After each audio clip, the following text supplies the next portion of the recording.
হাথুরু সিং আমাকে বাংলাদেশ দল থেকে বাদ দেবার পরিকল্পনা এঁকেছে। এবার ঘুমকাণ্ড নিয়ে লাইভে এসে সরাসরি হাথুরুকে নিয়ে একই বললেন তাসকিন আহমেদ। প্রিয় দর্শক, তাই বিস্তারিত জানতে হলে ভিডিওটি না টেনে শেষ পর্যন্ত দেখতে থাকুন। আর আপনি যদি আমাদের চ্যানেলে নতুন হয়ে থাকেন তাহলে এক্ষুনি সাবস্ক্রাইব করে রাখুন। আর ইতিমধ্যে সাবস্ক্রাইব করে থাকলে আপনাকে অসংখ্য ধন্যবাদ। ভারতের বিপক্ষে ম্যাচে ঘুমের কারণে টিম বাস মিস করেন তাসকিন আহমেদ। এর ফলে ভারতের বিপক্ষে 11 থেকেও বাদ পড়েন তিনি। তবে এরপর থেকেই সবার সামনে একটা খবর চলে আসে। কোমল পানীয় পান করে গভীর ঘুম দিয়েছিলেন তাসকিন, ফলে টিম বাস মিস করেন। এছাড়াও নেপালের বিপক্ষে আগের ম্যাচে তিনি কোমল পানীয় পান করেন, এমনকি সবার সামনে বমি করতে থাকেন। ঠিক এমন খবরগুলো সবার সামনে ঘুরপাক খাচ্ছিল। তবে এবার এই খবরের ভিত্তি নেই বলে এক লাইভে এসে জানিয়ে দেন তাসকিন।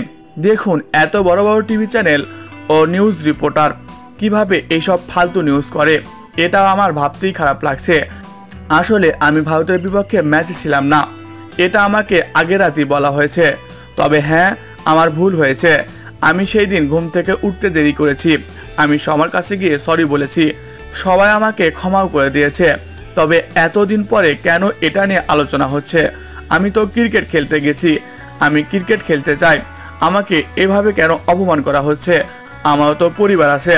তবে আমাকে নিয়ে যে একটা দুর্নাম রটানো হচ্ছে এটা সম্পূর্ণ মিথ্যা। এছাড়াও দলের অনেক বড় একজন যিনি আমার পেছনে ষড়যন্ত্র করছে। এর আগেও ঠিক নাসুমের সাথে যেমনটা হয়েছিল, তিনি চড় মারলেন নাসুমকে, আবার নাসুমকে দল থেকে বাদ দেওয়া হলো। ঠিক এমনটাই আমার সাথে হচ্ছে।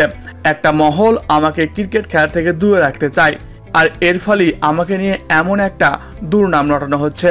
প্রিয় দর্শক, আপনি কি মনে করেন তাসকিনের পেছনে কার হাত রয়েছে? কমেন্ট করে জানিয়ে দিন।